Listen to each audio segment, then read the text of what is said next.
வணக்கம். கோவை டுடே இன்றைய முக்கிய நிகழ்வுகள். கோவை மாவட்டத்தில் நேற்று ஒரே நாளில் 2042 பேருக்கு கொரோனா தொற்று உறுதி செய்யப்பட்டுள்ளது. இது பெரும் அதிர்ச்சியை ஏற்படுத்தியுள்ளது.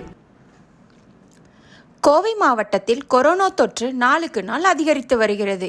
இதை கட்டுப்படுத்த மாநில அரசு மற்றும் மாவட்ட நிர்வாகம் பல்வேறு நடவடிக்கைகளை மேற்கொண்டு வருகிறது. இதனால் கோவை மாவட்டத்தில் தற்போது கொரோனா தொற்று பாதிக்கப்பட்டவர்களின் எண்ணிக்கை குறைந்து வருகிறது.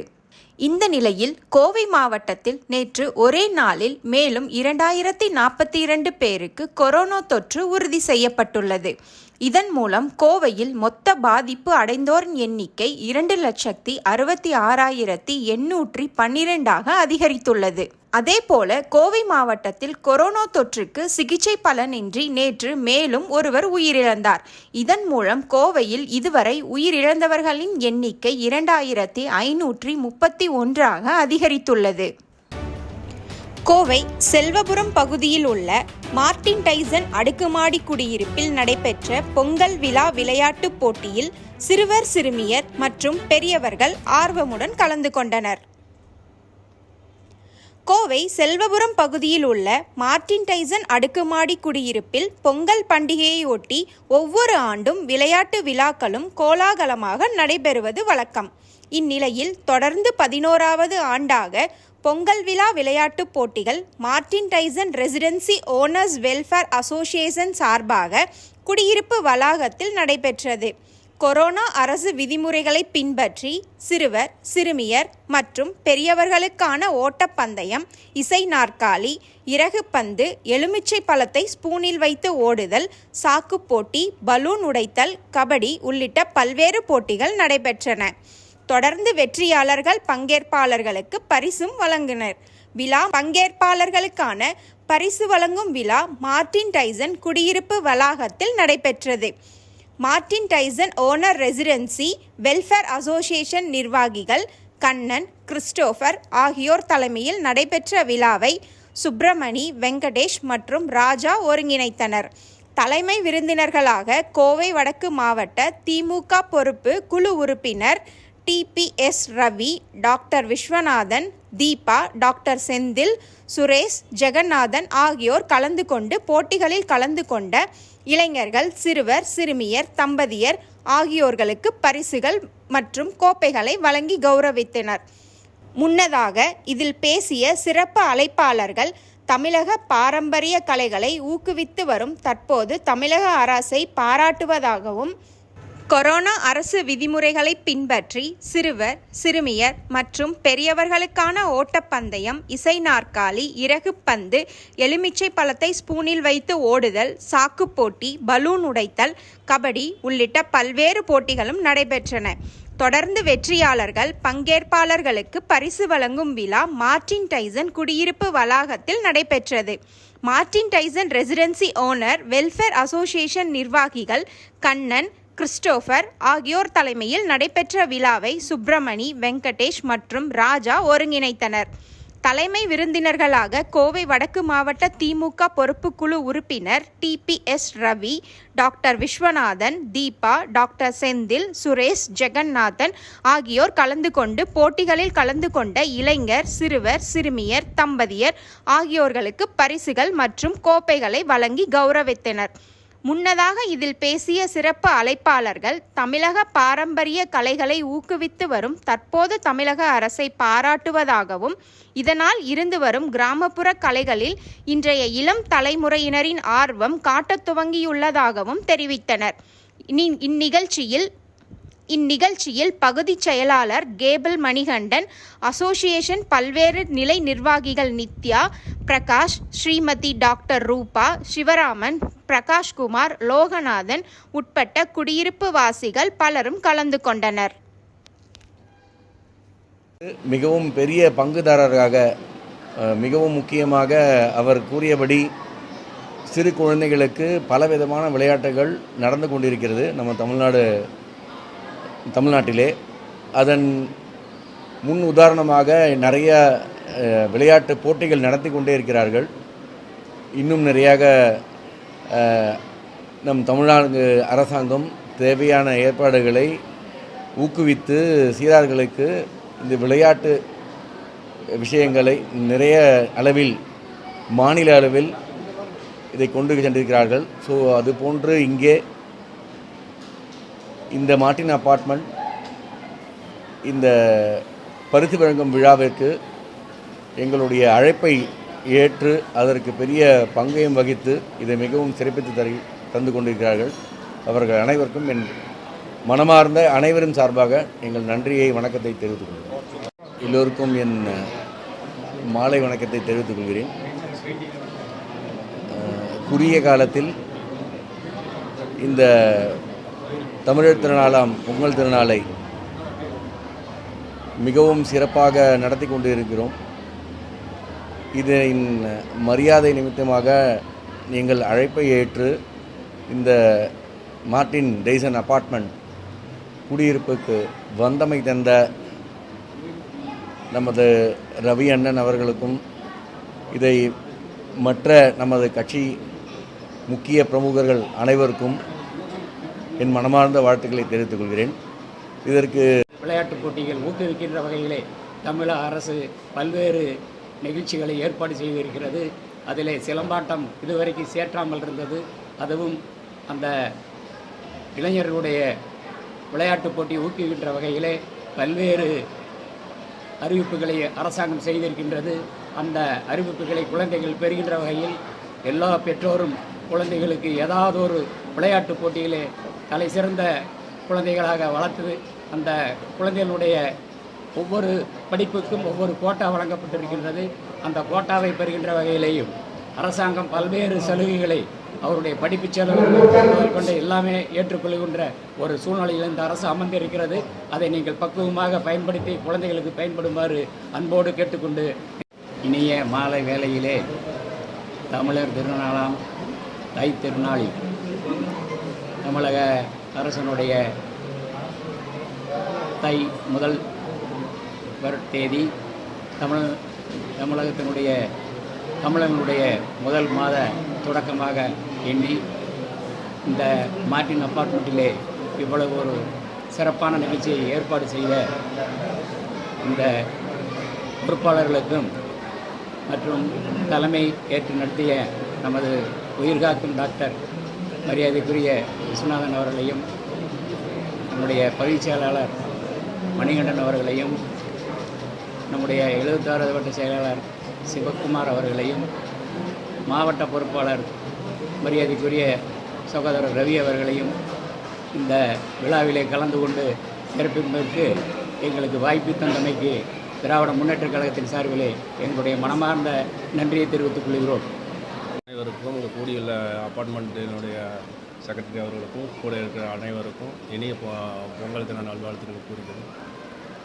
76வது வட்டம் செலுபுரம் பகுதி கழகத்தின் சார்பாகவும் 76வது வட்ட திமுக சார்பாகவும் நன்றி கூறுகிறோம். நன்றி. அனைவருக்கும் வணக்கம். இந்த இனிய நன்னாளில் காணும் பொங்கலுக்கு உலகமெல்லாம் தமிழர்களும் தமிழ் வாழ் அன்பு கொண்ட நெஞ்சர்களும் சூரியனுக்கு நன்றி சொல்லும் இந்த நாளில் உதயசூரியனை நெஞ்சில் கொண்டு இந்த நாட்களில் இங்கு எங்களது அப்பார்ட்மெண்ட் சார்பாகவும் இனிய பொங்கல் விழாவை கடந்த 4-5 நாட்களாக மிக சிறப்பாக தகுந்த பாதுகாப்புடன் சிறப்பாக கொண்டாடினோம்.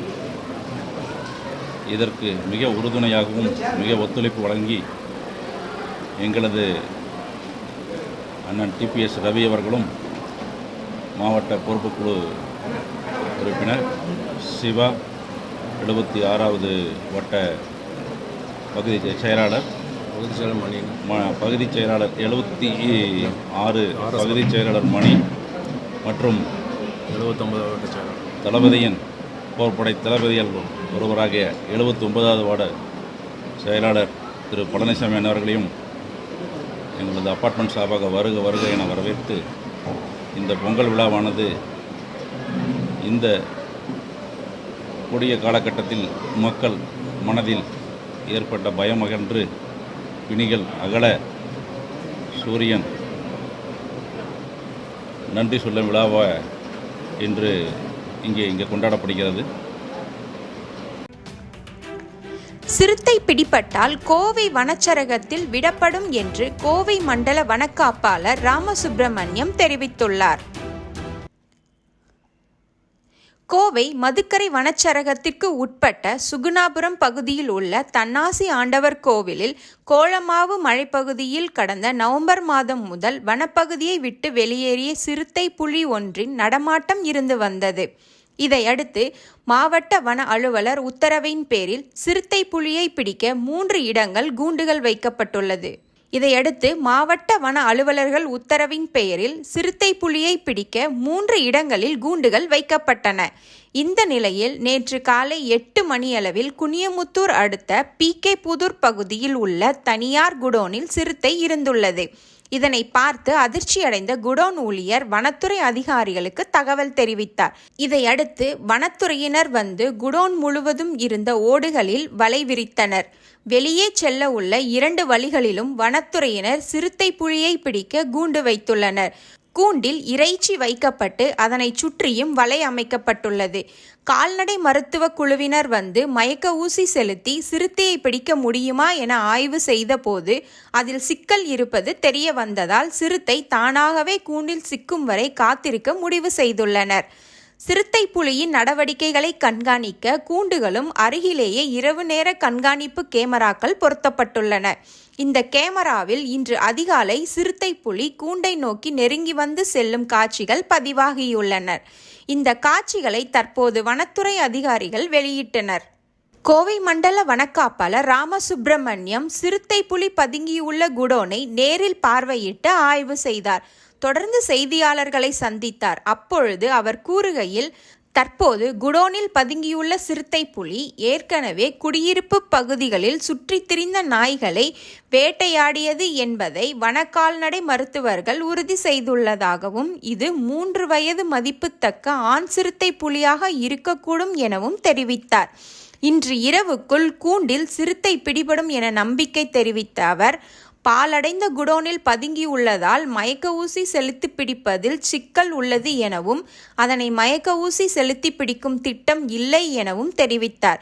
சிறுத்தை புலி பிடிபட்ட பிறகு அதன் உடல் நலத்தை கண்காணித்த பின்னர் அதனை கோவை மாவட்டத்தில் உள்ள அடர் வனப்பகுதிக்கு கொண்டு சென்று விட முடிவு செய்துள்ளதாகவும் கோவை மண்டல வன பாதுகாவலர் ராமசுப்பிரமணியம் தெரிவித்தார். கோயம்புத்தூரில் குனியமுத்தூர் பகுதியில் வந்து சிறுத்தை நடமாட்டம் காணப்பட்டது. கடந்த 2 மாதமாக வந்து வனத்துறையில் நாங்கள் வந்து ட்ராக் பண்ணிக்கிட்டு இருக்கோம். கிருஷ்ணா காலேஜுக்கு அருகாமையில் ஒரு சின்ன குன்றில் இருந்தது. பப்ளிக் வந்து எங்கள்கிட்ட சொன்ன நாள்லேருந்து நாங்கள் ஒரு தனி டீம் போட்டு அதை வந்து மானிட்டர் பண்ணிகிட்டு இருந்தோம். இப்போ 2 நாளைக்கு முன்னாடி வந்து இங்கே குனியமுத்தூர் பகுதியில் ஒரு அபண்டன்ட் ஃபேக்ட்ரி, அந்த ஃபேக்ட்ரி ப்ரிமிசஸ்குள்ளே வந்துருச்சு. இந்த ஃபேக்ட்ரியில் வந்து 6 ரூம் இருக்குது, 2 வாசல் இருக்குது. 2 வாசல்லையும் இப்போ நாங்கள் வந்து க்ளோஸ் பண்ணிட்டோம். உள்ளே தான் இருக்குது. இந்த சிறுத்தைக்கு வந்து ஏறக்குறைய வந்து 3 வயது இருக்கலாம். இது வந்து ஆண் சிறுத்தை. வனப்பகுதியை விட்டு ஒரு 10 கிலோமீட்டர் தாண்டி இந்த பக்கம் வந்துருச்சு. அதை பிடிக்கிறதுக்காக 2 பக்கம் வந்து நாங்கள் கூண்டு வச்சுருக்கோம். கூண்டில் வந்து அதுக்கு வந்து இது பெயிட்டும் வச்சுருக்கோம். அதனால் 2 சைடும் வந்து அதுக்கு இது கேஜ் வச்சுருக்கிறதுனால வெளியில் அது வர்றதுக்கு ட்ரை பண்ணால் கண்டிப்பாக எங்கிட்ட மாட்டிக்கிறோம். வெளியில் போகிறதுக்கான அனைத்து வழிகளையும் வந்து நாங்கள் வந்து நெட் போட்டு மறைச்சிட்டோம். டாட் அடிக்கிறது எந்த மாதிரியான நம்ம நடவடிக்கை எடுக்கணும்? இப்போதைக்கு இதை வந்து டாட் பண்ண முடியாது. ஏன்னா அது ஃபேக்ட்ரி ப்ரிமிசஸ்ங்கிறதுனால உள்ளே நிறைய அந்த ஃபேக்ட்ரியோட ஐட்டம்ஸ் இருக்குது. உள்ளே போய் பண்ணுறதுங்கிறது ரொம்ப ரிஸ்க்கு. அதுக்காக நாங்கள் என்ன பண்ணியிருக்கோம், அதனுடைய ஃபுட் ஐட்டம் வந்து வச்சுருக்கோம் கேஜில். எப்படினாலும் வந்து தான் ஆகும் சாப்பிட்றதுக்கு. ட்ராப்பில் மாட்டிடும். இது வந்து டாக்டர் வந்து பார்த்துட்டு மேலில் ஏஜ் வந்து ஒரு 3 இயர்ஸ் இருக்குன்னு இருக்காங்க. வனப்பகுதியை விட்டு ஒரு 8 to 10 கிலோமீட்டர் தாண்டி வந்துருச்சு. ஒரு 2 மாதமாக இந்த பகுதியில் இருக்குது. 2 மாதமாக நாங்கள் முயற்சி பண்ணிக்கிட்டு தான் இருக்கோம். இது இந்த பில்டிங்குள்ளே வந்துருச்சு. இப்போ பில்டிங்கில் வந்து 6 ரூம் இருக்குது. அதனால் அது வெளியில் போகிறதுக்கான எல்லா வழியையும் நாங்கள் மூடிட்டோம். 2 வாசல்லையும் வந்து இப்போ நாங்கள் கூண்டு வச்சுருக்கனால எப்படியும் 1 or 2 டேஸில் வந்து அது எங்கள்கிட்ட பிடிபட்டோம். உடல்நிலை இப்போ கோவை புதூர் அந்த கடந்த 1 மாதம் 28ஆம் தேதி ஒரு நாயை வந்து அடித்து கொள்ளிச்சு. அந்த இது கிருஷ்ணா காலேஜ்கிட்ட அதே சிறுத்தை தான் அதனுடைய பக்மார்க்கு எல்லாம் வந்து மேட்ச் பண்ணி பார்த்துட்டாங்க. டாக்டர் சுகுமார் வந்து ஃபாரஸ்ட் வெட்டினரி ஆஃபீஸர் அவர் வந்திருக்காரு. டிஎஃப்ஓ இருக்காங்க, ரேஞ்சர் எல்லாம் இருக்காங்க. காவல்துறையில் எங்களுக்கு முழு ஒத்துழைப்பு கொடுக்குறாங்க. ஃபயர் சர்வீஸ் டிபார்ட்மெண்ட்லேருந்து எங்களுக்கு சப்போர்ட்டுக்கு இருக்காங்க. இது வந்து சிங்கிள் மேல் தான். சப் அடல்ட்டுங்கிறதுனால வந்து வனப்பகுதியில் டெரிட்டோரியல் ஃபைட் இருக்கும். அதனால் வந்து பவர்ஃபுல் மேல் வந்து மற்ற யங் அனிமல்ஸ் வந்து வெளியில் விரட்டிடும். அதில் வந்து வழி தவறி வந்திருக்கும். அது இப்போ இந்த நைட் விஷன் கேமராவில் ஏதாவது விஷுவல்ஸ் எதாவது இருக்குங்க? நேற்று நைட்டு பார்த்துருக்காங்க. அது வந்து ரொம்ப பதுங்கி வந்திருக்கு. வந்துட்டு கூண்டுக்கு பாதி தூரம் வரைக்கும் வந்துட்டு திரும்ப போயிடுச்சு. நைட் விஷன் கேமரா வச்சுருக்காங்க. வச்சு நம்ம டீம் மானிட்டர் பண்ணிருக்காங்க. நம்ம மதுக்கரை பகுதியில் இருக்க பை ரோடு வழியாக தான் வந்திருக்கோம். ஏன்னா இரவு நேரங்களில் வந்து டிராஃபிக் இல்லாதப்ப பை ரோடு வழியாக அது வந்துடும். அது உடல்நிலை சம்பந்தமாக வந்து ஏதாச்சும் கண்காணிக்கிறோமா சார்? உடல்நிலை வந்து இப்போ நாங்கள் பிடிச்சதுக்கு அப்புறம் தான் வந்து நாங்கள் இதை வந்து அப்சர்வேஷனில் வைப்போம். கேப்சர் பண்ணதுக்கப்புறம் வந்து நாங்கள் ஒரு 2 நாள் அப்சர்வேஷன் வச்சு ஏதாவது அதில் வந்து பல் ஏதாவது டேமேஜ் இருக்கா, அதால் வந்து திரும்ப ஃபாரஸ்ட்டில் விட்டால் சர்வைவ் ஆகுமா, ஹண்டிங் பண்ண முடியுமான்னு பார்த்துட்டு அப்புறம் வந்து அடுத்த ஆப்ரேஷன்ஸ் இது இன்றைக்கி எப்படினாலும் இன்றைக்கி இல்லை இன்றைக்கி நைட்டுக்குள்ளே எப்படி எங்களுக்கு மாட்டிடும். மாட்டினதுக்கப்புறம் எங்கள் பிசிசிஎஃப் அண்ட் சீஃப் எல்ஐ வார்டன் அவங்களோட ஆர்டர்ஸ் வாங்கிட்டு நாங்கள் முடிவு பண்ணுவோம். உள்ள கேமரா இருக்கா சார்? அது வந்து ஏற்கனவே சீஃப் எல்ஐ வார்டன் சொல்லியிருக்காங்க. ஒரு இன்டீரியர் ஃபாரஸ்ட் ஏரியா ஐடென்டிஃபை பண்ணி வச்சுருக்கோம். கேப்சர் பண்ணதுக்கப்புறம் சார்ட் ஆர்டர் வாங்கி பண்ணிடுவோம். இது வந்து நம்ம கோயம்புத்தூர் வனப்பகுதியிலே நல்ல இடம் இருக்குது, பார்த்து வச்சுருக்கோம். அங்கேயே விட்டுருவோங்க. வீடியோ கொஞ்சம் வெளியிடுங்க. கண்டிப்பாக கொடுக்குறோம் எல்லாருக்கும். 2 நாட்களாக வனத்துறையினரின் தீவிர தேடுதல் வேட்டை. கோவை குனியமுத்தூர் பகுதி குடியிருப்புக்குள் சிறுத்தை புகுந்ததாக எழுந்த தகவலின் பேரில் சிறுத்தையை அடையாளம் கண்டு சிறுத்தையை பிடிப்பதற்காக வனத்துறையினர் 2 கூண்டுகள் வைத்து தீவிர கண்காணிப்பில் ஈடுபட்டு வருகின்றனர். கோவை குனியமுத்தூர் அருகே உள்ள சுகுணாபுரம், மயில்கல், மதுக்கரை உள்ளிட்ட பகுதிகளில் சிறுத்தை நடமாட்டம் அதிக அளவில் இருப்பதாக ஏற்கனவே புகார் இருந்தது. இதன் தொடர்ச்சியாக சிறுத்தையால் நாய்கள் தாக்கப்பட்டிருந்தது. வனத்துறையினர் சிறுத்தையை பிடிக்கும் முயற்சியில் ஏற்கனவே ஈடுபட்டிருந்தனர். இந்த நிலையில் குனியமுத்தூர் PK புதூர் பகுதியில் உள்ள பழைய குடோனில் இன்று சிறுத்தையை கண்டதாக அப்பகுதியில் உள்ள வடமாநிலத்தைச் சேர்ந்த குடோன் ஊழியர் குடோன் உரிமையாளரிடம் தெரிவித்துள்ளார். இதையடுத்து குடோன் ஊழியர்கள் சிறுத்தை இருப்பதாக அடையாளம் காணப்பட்டுள்ள குடோனை மூடிச் சென்றனர். தொடர்ந்து குனியமுத்தூர் காவல்துறை மூலம் வனத்துறைக்கு தகவல் தெரிவிக்கப்பட்டதைத் தொடர்ந்து அப்பகுதிக்கு விரைந்து வந்த வனத்துறையினர் மற்றும் தீயணைப்பு மீட்பு பணித்துறையினர் சிறுத்தையை அடையாளம் காண கண்காணித்து வருகின்றனர். அதேபோல சிறுத்தையை பிடிப்பதற்காக குடோன் அருகே 2 கூண்டுகள் வைக்கப்பட்டுள்ளது. மேலும் வலை விரித்து பிடிப்பதற்கான முயற்சியில் ஈடுபட்டு வருகின்றனர். இந்த நிலையில் மாவட்ட வனத்துறை அலுவலர் அசோக்குமார் தலைமையில் சிறுத்தை வந்துள்ளதாக அடையாளம் காணப்பட்ட பகுதியில் சிறுத்தையை பிடிக்க பல்வேறு முயற்சிகள் நடைபெற்று வருகிறது. அதேபோல சிறுத்தையை கண்டுபிடித்து மயக்க ஊசி செலுத்தலாமா என்பது குறித்தும் மருத்துவ குழுவினர்கள் ஆலோசனை மேற்கொண்டு வருகின்றனர் என்பது குறிப்பிடத்தக்கது. ஹைஃபை ஃபுட்வேர் கரும்புக்கடை சாரமேடு பகுதியில் மிக பிரம்மாண்டமாக கடை திறப்பு விழா நடைபெற்றது. அனைத்து வகையான ஆண்கள், பெண்கள், குழந்தைகள் என அனைத்து வகையான காலணிகளும் மிக குறைந்த விலையில் தரமான கலெக்ஷனுடன் அமைக்கப்பட்டுள்ளது. ஷாஜி ரெடிமேட் கார்மெண்ட்ஸ் குடும்பத்தினர் MM ஃபைசல், M முகமது கனி, MI நசீர் உரிமையாளர்கள் புதிய ஹைஃபை காலனி கடையை திறந்து வைத்தனர். இதில் ஷாஜி குடும்பத்தினர்கள் மனிதநேய வணிகர் சங்க மாவட்ட செயலாளர் MM ஃபைசல், தமுமுக மாநில பொருளாளர் உமர், தமுமுக மாநில செயலாளர் சாதிக் அலி, மாமக மாவட்ட செயலாளர் ஜெயம் பாபு, தமுமுக மாமக மாவட்ட துணை செயலாளர்கள் ஆசிக் அகமது, முகமது ஃபசீர், சாகுல், SMI அம்ஜத் அலிகான், திமுக பகுதி கழக பொறுப்பாளர் ஜெயில் ஆப்தீன், 86வது வார்டு பொறுப்பாளர்கள் குதுபுதீன், திமுக மாவட்ட தொண்டரணி பொறுப்பாளர் நௌஷாத், சம்சுல் இஸ்லாம் ஜமாத் பள்ளி தலைவர் அப்துல், இன்னும் ஏராளமான முக்கியஸ்தர்கள் கலந்து கொண்டு கடை திறப்பு விழாவிற்கு வருகை தந்தார்கள்.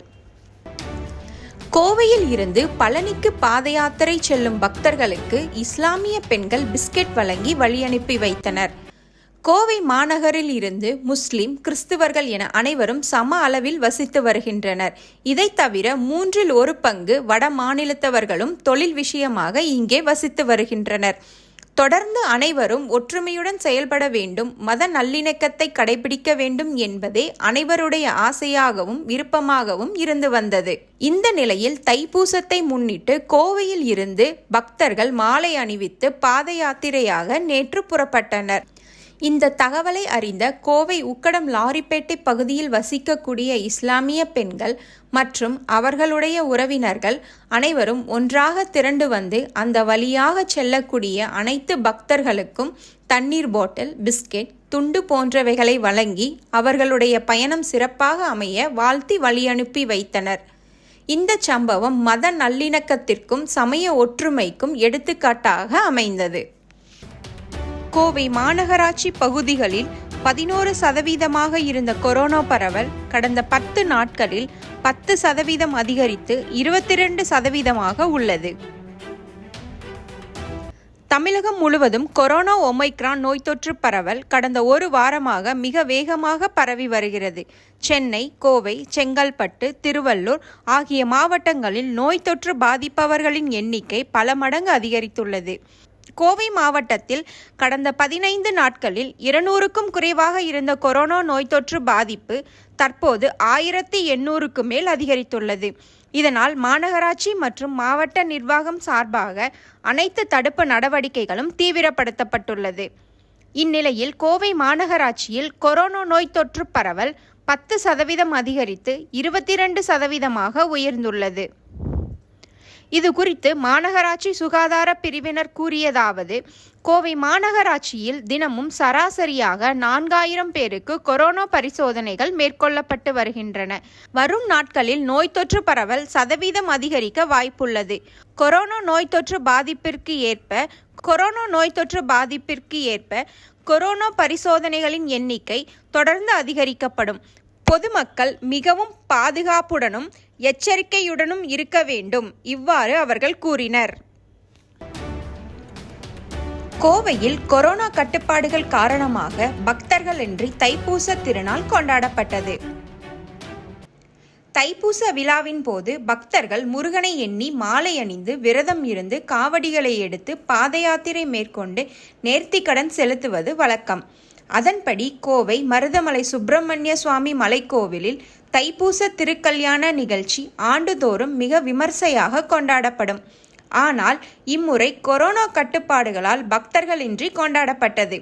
பூக்களால் அலங்கரிக்கப்பட்ட ஊஞ்சலில் எழுந்தருளிய முருகனுக்கு அக்னிகுண்டம் வளர்க்கப்பட்டு மங்களவாத்தியங்கள் முழங்க வள்ளி தெய்வானையுடன் திருக்கல்யாணம் நடைபெற்றது. குருக்கள் வள்ளி தெய்வானைக்கு மங்கள் நான் அணிவித்தனர். தொடர்ந்து முருகனுக்கு தங்க அங்கி அணிவிக்கப்பட்டு திருப்புகழ் பாடலுடன் உரல் இடிக்கும் நிகழ்ச்சிகளும் நடைபெற்றது. பின்னர் முருகன் வள்ளி தெய்வானை ரதத்தில் வலம் வந்தனர். கொரோனா கட்டுப்பாடுகள் காரணமாக இந்நிகழ்ச்சியில் கலந்து கொள்ள பக்தர்களுக்கு அனுமதி வழங்கப்படவில்லை என்பதால் கோவில் குருக்கள், ஊழியர்கள், பாதுகாப்பிற்காக வந்திருந்த காவலர்கள் மட்டுமே நிகழ்ச்சியில் பங்கேற்றனர். நேர்த்திக்கடன் செலுத்த வந்த பக்தர்கள் அடிவாரம் வரை மட்டுமே அனுமதிக்கப்பட்டனர். மலைப்பாதை செல்லும் படிக்கட்டு பாதை மற்றும் வாகன பாதை அடைக்கப்பட்டு காவலர்கள் பாதுகாப்பு பணியில் ஈடுபட்டனர்.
மாநகர் செல்வபுரம் வடக்கு ராமமூர்த்தி சாலையில் சனா மெடிக்கல் சிகா கிளினிக் நண்பர்கள் குழு இணைந்து ஏழை எளிய மக்களுக்கு நலத்திட்ட உதவிகள் வழங்கும் நிகழ்வு சனா மெடிக்கல் சிகா கிளினிக் உரிமையாளர் சிக்கந்தர் தலைமையில் நடைபெற்றது.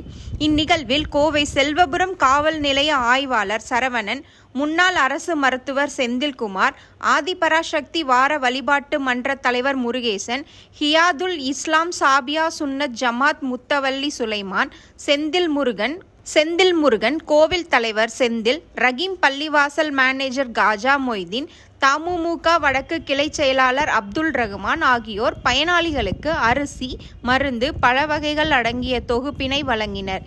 இந்நிகழ்வில் சக்கீர், ஃப்ரூட்ஸ் பாபு, PVC சமீர், அக்கிம் சாருகான், இம்ரான், சித்ரா பிரியா ஆகியோர் கலந்து கொண்டனர். இன்றைய கோவை டுடே நிறைவடைகிறது. தினமும் மாலை 7 மணிக்கு, இரவு 10 மணிக்கு, காலை 8 மணிக்கு. நன்றி, வணக்கம்.